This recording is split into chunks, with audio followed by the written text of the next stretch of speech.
96.7 KCAL rocks. It is Patrick in the morning, but on a Monday, it's time to talk some sports with our guy, Pep, and there's always stuff going on, especially over the weekend. What's going on, Pep? Oh man, Patrick, listen, let's talk about NFL. Let's talk about the good, the bad, and the ugly from over the weekend. And I'll start with the good. I'm a glass half full kind of guy, right? I try to keep it optimistic. The good right now in the NFL, and this is a surprise to me, the Philadelphia Eagles are undefeated and the Miami Dolphins are undefeated. Both teams are 3-0, Patrick, to start the season. There's only a handful of undefeated teams, if you count the Giants, who are 2-0 and playing on Monday Night Football. But the Eagles and Dolphins, the only two teams in the league right now, 3-0 to start the season. Props to them for improving both quarterbacks for sure. And remember the stigma about Alabama quarterbacks. They can't do it. Both of them. Alabama quarterbacks. I give props especially to Jalen Hurts. And as this goes on, you see his throws, they're getting better. He's improving. Boy, 40 and his Eagles are looking tough. My goodness, I'm trying to think of an NFC team that's going to challenge them. It's like the Packers, the Bucks. I think the Eagles are the best team in the NFC. You know what? Again, we like to make these overreactions, right? Like we like to overreach early on in the season. But if you had to pick a Super Bowl preview, I don't know, Dolphins versus Eagles. I mean, that's what it would look like right now. But you're right, in the NFC specifically, who would challenge the Eagles? Who looks like a complete team like the Eagles? Really nobody. I mean, the Packers and Buccaneers, that was a weird game. I mean, no, Green Bay won 14-12. That was a weird game, but neither team looked dominant. I don't know. You could say the Eagles look like the best team in the NFC despite the best record. I think you said it best when you said complete. They are a complete team, and I'm telling you, especially, I mean, I milked this forever with Russell Wilson, and sometimes you got to do this, and Jalen Hurts can do it. Sometimes, you have that play where, it's like 6 or 7 yards, and he can just do a little scramble and move the chains, and to me, that is so freaking big. They got a tough defense. He can do that, move the chains. I mean, even Tim Tebow, who couldn't hit the broadside of a barn, could move the chains, and that's why he was successful. Sometimes you have to he's big and strong and tough, and smart. You can tell he's smart and mature, man, and it's coming out so good for him. I mean, he had a lot of hate going his way. Sirianni, the coach, as well, and he's responded. He's just kind of that guy, right? Even at Alabama, when Tua Tagovailoa started, and he was the backup, but he's still very supportive. He stayed with the team. He eventually transferred to Oklahoma, but he was a great teammate. He's always kind of been that guy. He will see it through the storm and come out on the other side. So I'm glad he's doing well finally with the Eagles. What a good trait. And some of those long throws, I'm like, wow, he's improved. And I mean, we don't have to get too far off the base with Lamar. Lamar Jackson has also proved. I used to criticize the crap out of him. Yeah. He threw into some tight windows, both of them. So I was like, props to both. Yeah, some good quarterback play.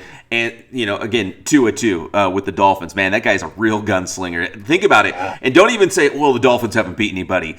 Patrick, in back-to-back weeks, they won a shootout with Baltimore, and then they beat the Bills, which everyone is ready to crown the Bills Super Bowl champions this year, right? So he's beaten two of the top teams, really good teams in the NFL, in back-to-back weeks.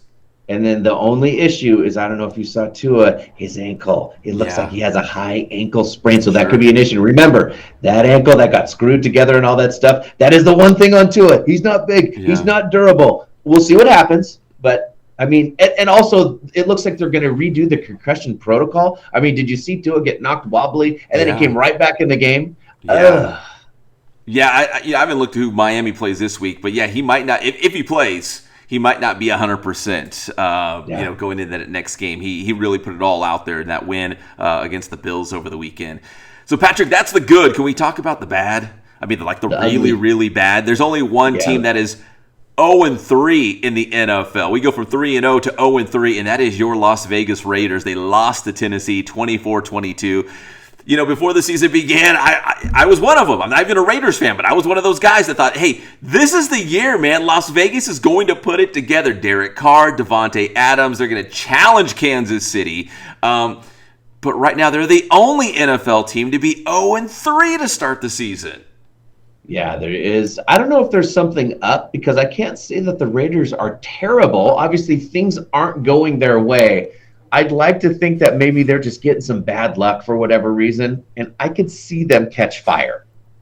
Maybe. You know what I mean? Again, we're only looking at 3 games into the season. A lot can change by the end of the year, but to start 0-3 with those big expectations going into the year, it just doesn't feel right. Very interesting for sure. All right, so that's the bad. Finally, the ugly here. And there was a couple ugly games I want to mention. The 49ers, my 49ers, losing to Denver last night, 11-10. That's such a weird score, but it was 11-10. And it was just like nobody wanted to win. Like it was a game that's like, no, you win. No, you take the win. It's like nobody wanted to take that W. And finally, it was Denver winning by 1 in just a very ugly game. Right. When it comes down to who's going to get it, if you let Russ hang around, that's what he can do. That's kind of his specialty. They let him play. You could finally see it. I don't know why they wait till the fourth quarter to do it, but we did the same thing with them. So, yeah, end of the game on the line. That's Russell Wilson time, right? And he proved it. It wasn't pretty. I mean, for 3.5 quarters, it was really ugly, but he had the ball last with a chance to score, and that was the difference in the game. So, kudos to Russell Wilson and the Broncos. Although I will say, shout out to Drake Jackson, the pride of Centennial High School. He plays for the San Francisco 49ers. His first NFL sack was on Russell Wilson. So that's pretty special. He'll remember forever. That's cool. All right, and one other ugly game. If you're a Chargers fan, listen, you already know. You already know what I'm about to say. That was ugly, man. Justin Herbert, we know he's got the jacked up ribs. He still went out there and played anyways, but man, that team did not look good. Maybe Jacksonville is really just that good. They beat Indianapolis the previous week. Maybe the Jaguars are actually that good this year, but to hammer the Chargers in Los Angeles 38-10, I don't think anybody saw that train wreck coming. No, I think you are right, though. They are much improved, the Jaguars, who I'm talking about. They always had a tough defense, and now we got Doug Peterson realizing, hey, well, you know what? This Lawrence kid, he's pretty good, and he looked pretty good yesterday. And Herbert, I mean, the head coach, Brandon, you're going to catch a bunch of crap for this dude. Should you have your franchise quarterback out there playing? Your job is to protect him from himself, dude. Yeah. I get that Justin Herbert wants to be out there. He proved his toughness in the other game. The point has been proven, dude. I don't know why you have him out there hurting so badly. I know. In hindsight, yeah, he should have kept him out, especially if this game was going to be so lopsided anyways. Like, just run Chase Daniel out there, give him an extra week to heal those ribs up. But yeah, he didn't look good. He was getting hits. It was a blowout. Like, it was all bad. It was all ugly for the Chargers on Sunday. Just bad for the Lightning Bolts. Torn cartilage. That's not going to heal quickly. No, it sounds awful. And finally, one more NFL score. If you're a Rams fan, you hold on. You beat the Cardinals on the road in Arizona, 20-12. And for the Rams, again, maybe not the prettiest win, but a win is a win is a win. If you find ways to win in your division, especially on the road, you'll take it. You'll happily take it. Go back home and enjoy that one, because that was a hard-fought win with Arizona. You're right. A win is a win. And you can kind of see the erratic behavior of the Arizona Cardinals. Yeah. I mean, I don't know if they can survive like this. I mean, he is running for his life, and he's good at it. But can he stay healthy through 17 games? I don't think so. Yeah, I don't think so either. I mean, Kyler Murray's a great player, but if you're living like that every single week, hard living will catch up to you, man. That's all I'm going to say. That's not going to work for Kyler Murray all season long. He can't look like Miss Pac-Man on every play. No. He can't be doing that. Hey, Patrick, let's talk a little college foosball on this Monday morning as well. Quick shout out to USC, moving to 4-0 on the season, winning a tough road game in Pac-12 play. Going to Corvallis, Oregon, not an easy thing. The Oregon State Beavers will rise up and get you once in a while, but they held on. They found a way to win when it counted the most at the end of the game, 17-14 to stay undefeated. And, that good on USC. Again, bad teams will lose those games. The good teams will find a way to win. Even though it's not, or you think Oregon State, they're not that great. You still got to win those games. You still got to go on the road and get those. They're very tough, and they're very scrappy, the Beavers I'm talking about. But you're right. Even sometimes it's not a good night. But to find a way to win when you're playing like crap, that's a sign of a good team. Yeah, it is. It is. You might look at it and be like, USC, they're not as good as we thought. No.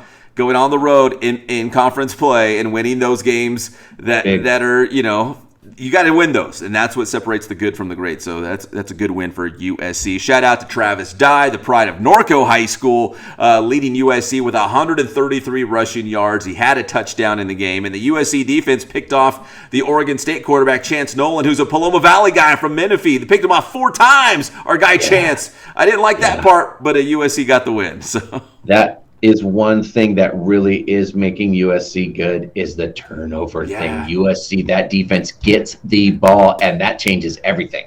Yeah, I'm not reinventing the wheel when I say if you play good defense, you win the turnover battle, you're going to win a lot of football games. I don't care if it's high school, college, NFL. Yeah. And finally, Patrick, how about a quick shout out to Albert Pujols? I know it happened on Friday, but he has now reached 700 home runs. And how cool that Pujols did it in Los Angeles against the Dodgers in Dodger Stadium, hitting 2 on Friday night. So now he's at 700. He's actually playing really good. He's hitting the ball really well right now for the Cardinals. It is cool in a way. Everything lines up like he's back with the Cardinals doing it. He did it in LA, the former Dodger and former Angel. So I mean, come on, he went to the Angels in 2012. Yeah. He played with them until last season. Then he went to the Dodgers. So it's kind of cool that all the things lined up, and the Dodger fans could actually celebrate the home run, which is very rare. You could even see Dave Roberts. Yes! And then he kind of realized, oh, man, I'm on the other team. You could see him kind of quickly get a hold of himself. But I think we all, in a way, felt like that for Albert. Like, good for him, dude. Yeah, he said everyone in baseball loves him. He's one of the really good guys in baseball. So I think everyone, including Dave Roberts, was excited to see him finally do it, especially in a historic place like Dodger Stadium. Man, as the old man would say, 700 is a lot of cracks. It's a lot of cracks, right? That's a lot of home runs. You're our home run hitter. He's Pep. Tell him how to get your stuff. I always swing for the fences, brother. Inland Sports all over social media, Instagram, Twitter, Facebook. We also got the Inland Sports YouTube channels. You can find us on Inland Sports. Thanks, Pep.